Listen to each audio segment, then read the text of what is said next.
To a very first story, processes to get the French embassy relocated from close to the seat of government, the Flagstaff House, starts today. Security concerns about the proximity of the embassy to the Flagstaff House has remained an issue since the facility was commissioned by former President Akufo in 2008. Now, President Akufo-Addo has cut sort for the construction of the French embassy at Cantonment to start the process of relocation. My colleague Elton Brobe is with the President and joins me on the phone with more. Hi, Elton. Good afternoon. Yes, good afternoon, Benny. All right. So what exactly did the President say while he cut the sort for the construction of this new embassy? Well, for him, negotiation for the French embassy to relocate from its present location, which is quite close to the Flagstaff House, started in 2007 when the sword was cut for the construction of the Flagstaff or the Jubilee building, which is serving as the seat of government. But unfortunately, not much was achieved up until now. He said that the discussions were characterized by anxiety and people not willing to move. Eventually, they agreed on the movement. Now, what has happened is that government, helped in them getting a place for them to relocate their embassy from the Flagstaff House. So what happened there was the official cutting of sword for the construction of this embassy at Cantonment.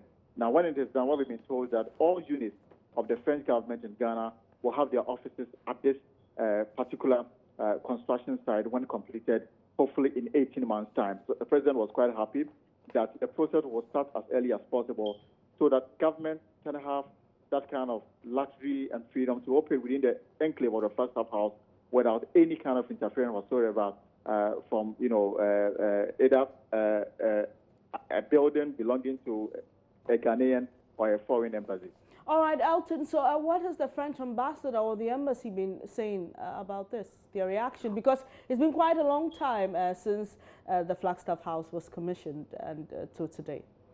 Yeah, the French ambassador to Ghana, Francois Pojoba, in his welcoming address did not touch on what transpired as far as the negotiations concerned in getting them now to finally decide to construct a permanent embassy for the embassy at Cantonment. Now, he re-echoed the fact that Ghana and France has had a long-standing relationship, and he is hoping that with this, construction of a new embassy will further strengthen the bilateral relationship between Ghana and France in going forward. And they are confident that within 18 months, this particular embassy will be completed so that all office staff and equipment from the current location of the French embassy close to the Flagstaff House will be moved to where they hope to construct a new embassy when it is done in the next 18 months. Thanks for those updates, Elton Brobe. That's my colleague bringing us some updates from that sword-cutting exercise to put up a new French embassy here in Accra. From the presidency, let's go to Parliament, because the leadership there has assured MPs of security in the House, saying it will be boosted to help protect them. MP for Ifutu Alexander Afenyo-Markins drew the House's attention to the recent terrorist attack on the UK's Parliament and called for measures to ensure MPs' safety. My colleague Joseph Opoku-Gakpo joins us on the line with more. Hello, Joseph. Now, so what has been the reaction of members to this assurance from leadership of the House? Well, Alexander Afenyo-Markins quoted publications in the newspapers to indicate that this incident that happened in Westminster is something that could happen anywhere in the world, including Ghana's parliament, and made the point that within the precincts of this particular house, there is a situation where security is not exactly adequate.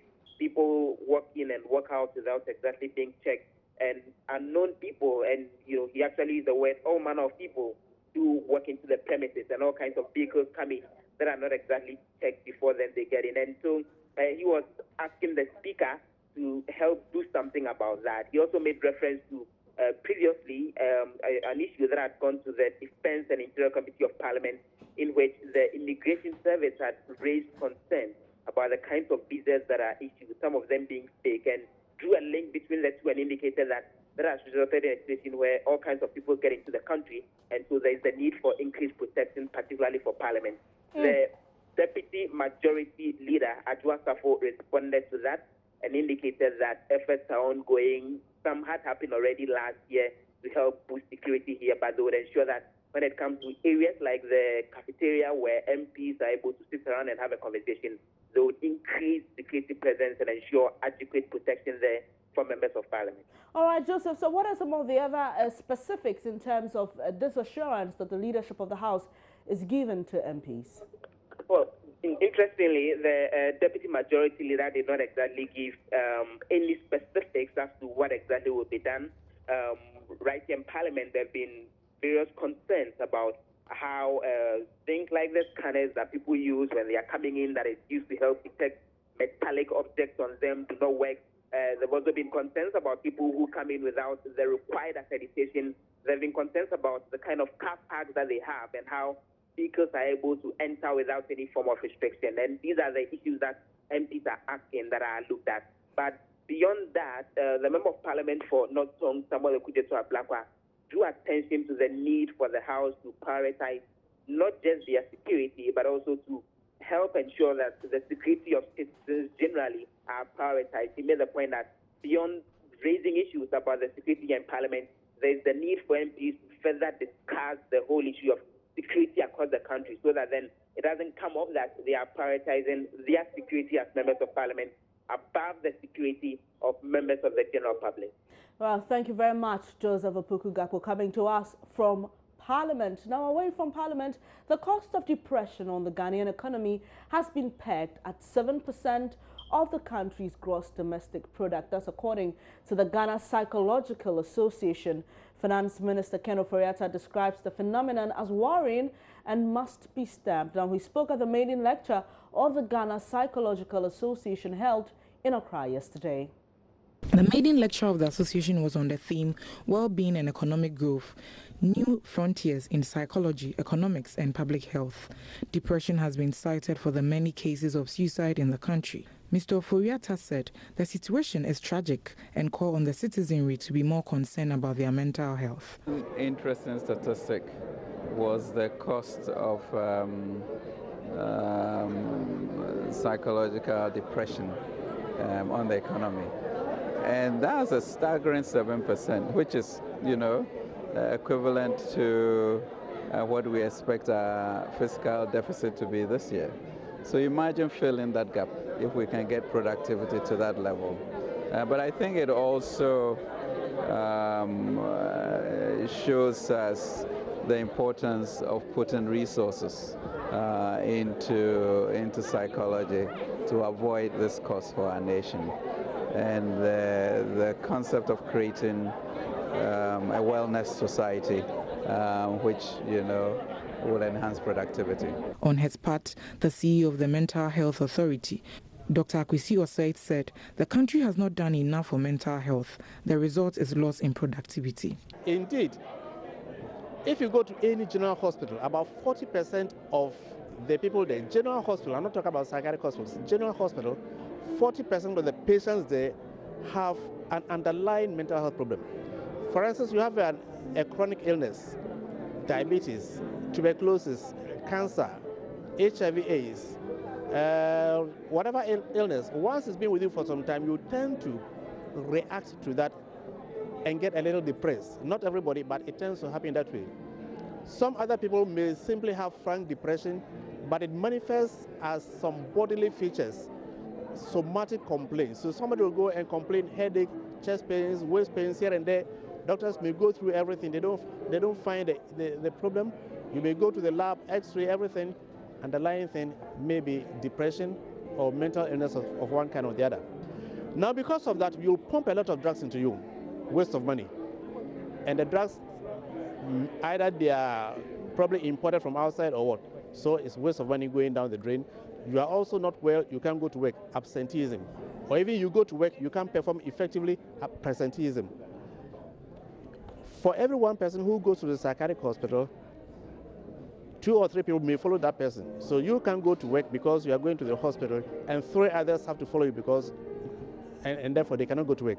All this reduces productivity. Professor Elizabeth Bradley of the Yale School of Public Health and director of Yale Global Health Leadership Institution said the country needs to integrate community-based mental health treatment into modern treatments. She, however, said a lot needs to be done to achieve that. many people in Ghana access prayer camps when they have depression, anxiety, when they have things of psychological distress. This is good in the sense that they are seeking help, but the difficulty is the prayer camps are often not equipped properly with proper medication, proper psychologists to really treat people the very best way, the modern way. And so we talk a lot about how can there be better collaboration so that prayer camps are able to refer people properly or offer the support that's really needed from a medical perspective, and how can biomedical models also integrate some of the religiosity, those important factors that help with our mental health generally. So difficult. How can you integrate the community-based mental health that you have through prayer camps, etc., with the acute care system in the cities? It's going to take a long time. One of the very first things is for the country to recognize that mental health issues are very common and they can be treated, and that they have medical underpinnings that produce these kinds of depression and anxiety. To understand that side of it is critical for the population. Once that starts to happen, I think people will feel less stigmatized going to psychologists and psychiatrists, and hopefully the Ghana Health Service can offer greater support from psychology. The president of the Ghana Psychological Association, Professor Angela Akufo-Addo, called on government to put more resources into mental health. This is a first step to say, guys, you know, we need to take care of people's mental health. Otherwise, we lose time, we lose productivity.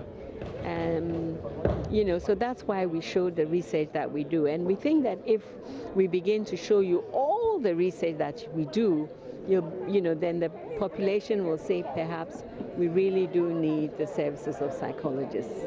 And if we begin to tell the story of mental health, that about 18% of our population reports that they're psychologically distressed. These are people like you and I being asked around the country. And we report, 18% of us will report that we have moderate to severe psychological distress. Then the government has to take notice. What is it that a government does to improve people's psychological wellness? Because you know there have been this series of suicides. So do we have structures? Do we have counselors that people can speak with? Do we have workplace psychologists who make sure that there's no stress or little stress in the workplace? Do we have primary health care psychologists who will, or school counselors, well-trained, who can say that child is at risk, let me bring him out of class and help him out? These don't cost a lot of money, but 7% of GDP is a lot for a country to lose because its citizens report such psychological unwellness. And still to come in this bulletin, Ghana is currently recording 640 new cases every year in a new form of tuberculosis known as multi-resistant tuberculosis. There's more after this.